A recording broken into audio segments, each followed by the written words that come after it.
Indrajit, NDRF की 2 टीमें भी रवाना कर दी गई हैं।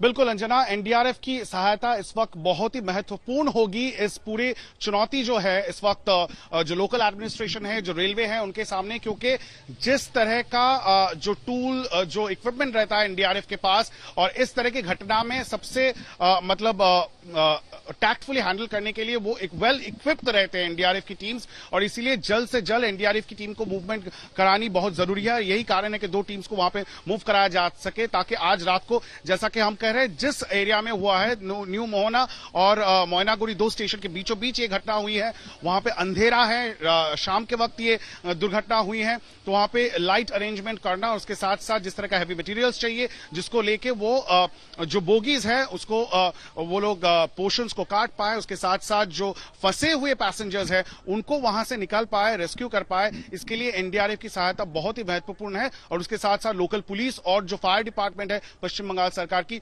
वो लोग भी वहां पे, डिजास्टर मैनेजमेंट ग्रुप्स, वो लोग पहुंच रहे हैं वहां पे, ताकि रेस्क्यू और रिलीफ ऑपरेशन में वो लोग हाथ बटा पाए। बिल्कुल, और एम्बुलेंस भी 51 गाड़ियां वहां पर पहुंची हैं, एनडीआरएफ की टीम्स पहुंच रही हैं। जिस तरह से लोग फंसे हुए हो सकते हैं इन बोगीज में, उनको निकालने में भी बड़ी चुनौतियां होंगी, इसीलिए तमाम ये कार्य उठाए जा रहे हैं। इस बीच दिल्ली से क्या अपडेट है? रेलवे बोर्ड के चेयरमैन का जाना और डीजी सेफ्टी उनके साथ जा रहे हैं वरुण, लेकिन दूसरी तरफ अभी सारा का सारा फोकस रेलवेज का कि कैसे वहां पर स्थानीय स्तर पर जल्द से जल्द इलाज हो और परिवार वालों को इंफॉर्मेशन मिले, इसी पर फोकस होगा। जी बिल्कुल, क्योंकि लगातार जिस तरीके से इंफॉर्मेशन आ रही है, वहां पर हालात को समझना, वहां के हालात के हिसाब से रेस्क्यू ऑपरेशन करना, रात हो रही है, रात में रेस्क्यू ऑपरेशन करना बेहद मुश्किल हो जाता है।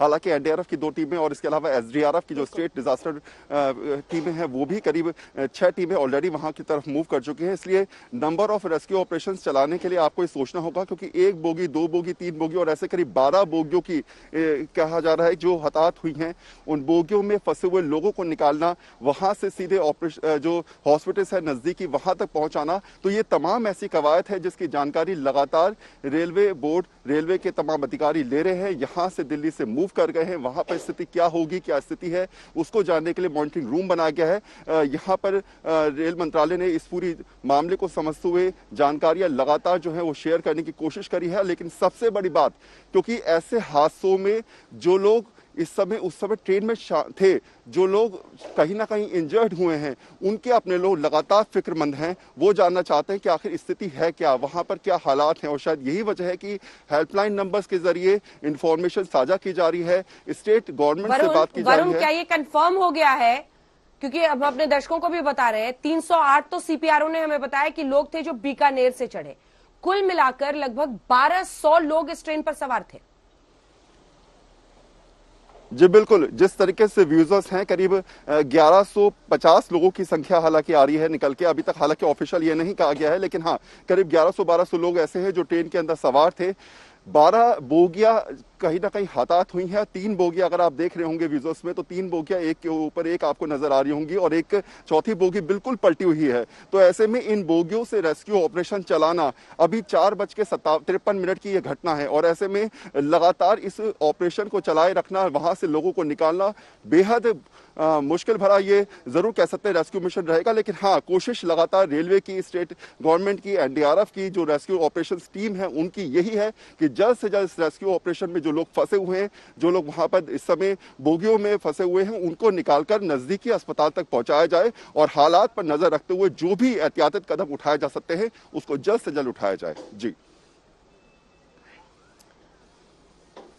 एक बार इंद्रजीत आपके पास आते हुए, क्या मौके से कोई भी अपडेट आया है राहत कार्यों के बारे में इस वक्त? इंद्रजीत के पास चलेंगे, लेकिन इस बीच यहाँ दिल्ली से भी जो जानकारी आ रही है, रेलवे बोर्ड के चेयरमैन जाएंगे। जी जी जी, इंद्रजीत बताएं, इंद्रजीत बताएं। जी हाँ, बिल्कुल, जो खबर इस वक्त आ रही है कि मैनागुड़ी हॉस्पिटल जो है वहां पे 13 से 15 लोगों को, इंजर्ड जो लोग हैं उनको ले जाने की खबर इस वक्त आ रही है। वही सबसे करीब अस्पताल है और वहीं पे लिया जा रहा है जितने भी इंजर्ड पैसेंजर्स हैं। जो सरकारी सूत्रों के, पश्चिम बंगाल सरकार की ओर से और जिला जो अधिकारी हैं वो कह रहे हैं कि 3 लोगों की मौत की पुष्टि इस वक्त हुई है। और हम ये कह सकते हैं कि जितने लोग यहाँ पे शायद फंसे हुए हैं, इंजर्ड हैं, उनकी संख्या इस वक्त बढ़ सकती है। 3 फायर इंजन की बात इस वक्त हमें पता चल रही है कि वहां पे पहुंच गई है। 30 से 50 एम्बुलेंस वहां पे मौके पर इस वक्त पहुंच रही है। और डिजास्टर रिस्पांस टीम है दार्जिलिंग जिले से, सिलीगुड़ी से, उनको भी रवाना कर दिया गया है ताकि जलपाईगुड़ी जिला वो पहुंच पाए और इस लोकेशन में पहुंच के डिजास्टर मैनेजमेंट में सहायता करें। हादसा बहुत बड़ा दिख रहा है। शरद हमारे साथ, हमारे सहयोगी जुड़ गए हैं। शरद, लगभग 700 यात्री थे, 1200 में से जो राजस्थान से सवार हुए थे। गैस कटर्स का इस्तेमाल करके लोगों को निकालना पड़ रहा है। जिस तरह से कुछ बोगियां पलटी हैं, किस तरह की जानकारी आप देंगे हमारे दर्शकों को इस हादसे के बारे में, और जो इस वक्त राजस्थान से प्रतिक्रिया इस पर आ रही है? देखिए अंजना, राजस्थान के मुख्यमंत्री अशोक गहलोत ने पश्चिम बंगाल के मुख्यमंत्री से बातचीत की है। उन्होंने भरोसा दिया है राहत काम का, लेकिन हमारे जो बीकानेर के रेलवे के अधिकारी, उनको बताया गया है करीब 40 घायलों को अभी तक शिफ्ट कर दिया गया है वहां पर।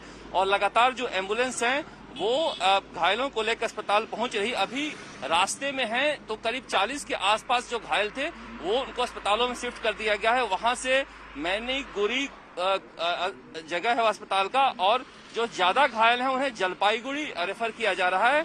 ये ट्रेन कल 1:45 में खुली थी और उसके बाद यहाँ पर बीकानेर और जयपुर होते हुए रवाना हुई थी। सुबह पटना में 5:45 बजे निकली थी और 2 बजे किशनगंज पहुंची थी।